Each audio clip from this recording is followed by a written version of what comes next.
ngiyasivala le store, uyezwana, Yeah. asivale le store. Then uyabona ukuthi le ngane le iyothi ubani wayiqedela isinkwa impilo angithi, uyayibona leyo nto leyo. So that's why ngithi sithi thina isithembu sethu kulokho kwey'toro mfethu, abakwenzayo abakwenze, akukho wrong uma bekwenza, uyabona, as long nje bengayithatheli umthetho ngesandla abakwenze, but thina njengethu siyabukela nje ukuthi na into abayenzayo yini, uyabona. Alright. Nabo sibafisela ikakha entweni abayenzayo, uma ukuthi bathi bayabakhipha, thina singeni lapho vele, noma bengabakhipha noma bengabahlalisa, thina siyi-EFF asibenefithi ndawo. Yeah. Uyayibona? Yeah. Okay. Omunye uthi lithini iplan le-EFF mayelana ne-sewage edolobheni eDumbe, and imaphi amanye amasu regarding ukuthuthukiswa-ke kwedolobha leli especially kwezomnotho?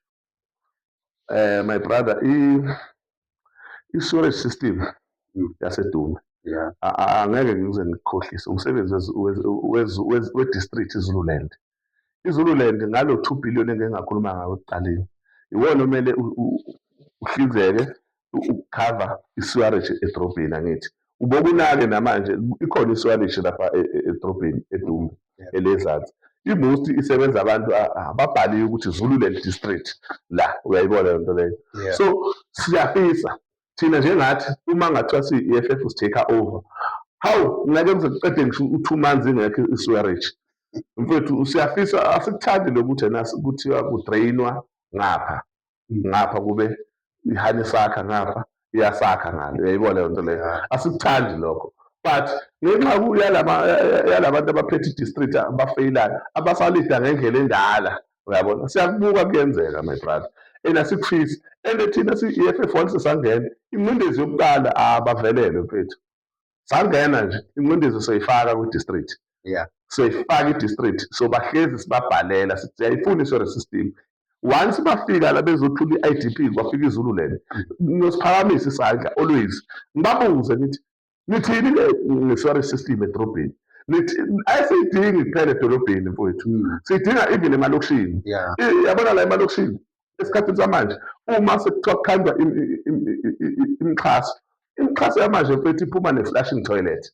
Uyayizwa leyo nto leyo. So if umxhaso uphuma ne-flushing toilet, automatically uyayidinga i-sewerage system emalokishini, uyabona. So nje emalokishini asathuthuka njengabo Mangosuthu, sidinga imixhaso enjalo, njengabo Bilanyoni sidinga imixhaso enjalo. Yeah. Siyayibonga nayo le mixhaso esiyibonayo lokhiza, but ayibe ne-flushing toilet. Uyabhala omunye la uthi yini enizoyenza njenge-EFF ekuthuthukiseni iy'mpilo-ke zabantu laba abaphila nokukhubazeka? Umbuzo-ke lo uvela komunye wabantu abaphila nako ukukhubazeka. Uthi unokubona-ke omasipala bathembisa noma beletha ama-skills program laphaya kuphela, of which ukuthi akanayo ishow ukuthi ziyafezwa into ezothembiso lezo zalama-skills program lawo abawathembisayo. Uyafisa ukwazi ukuthi laba abafundele-ke imisebenzi yama-corporate zikhona yini iy'nhlelo zabo? Okay my brother, uyabona mfethu umthetho wase-South Africa uthi kunoma ngabe yini oyenzayo you must include abantu abanjani, abakhubazekile, uyezwana. So kuwo wonke ama-department from education, health, agriculture, home affairs, uyabo, ku-wrong uma kuwukuthi ababaqashile abantu abakhubazekile. Umthetho uthi ababe khona uma futhi be-aplya abantu abakhubazekile, automatically sebeyalida nge-score, uyezwana. Uma i-score sheet ku-10, automatically bona bayalida ngani nge-score, usena-4 vele, noma yini asezoyikhuluma usezothi 5 athi 6. So uma umuntu okhubazekile mhlawumbe bawu-5 abantu abeze ku-interview, abawu-4 bakhubazekile, noma oyi-1 ukhona okhubazekile lapho, automatically lo-1 useqashiwe ngokomthetho. That's why noma ngabe kuthiwa kukhandwa amahholo, ihholo mfethu likhandwa libe nezinto zani zabantu abakhubazekile angithi. Uyangena ey'toro, uma ungena ey'toro kuba nento yabantu abakhubazekile angithi. Of which ugovernment wase-South Africa uyaba-recognize abantu abakhubazekile, futhi yibona okumele bathathwe babekwe phambili.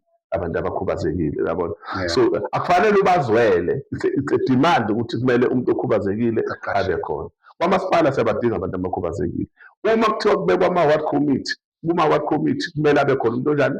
Okhubazekile. Uma se-WP kumele abe khona umuntu onjani? Okhubazekile.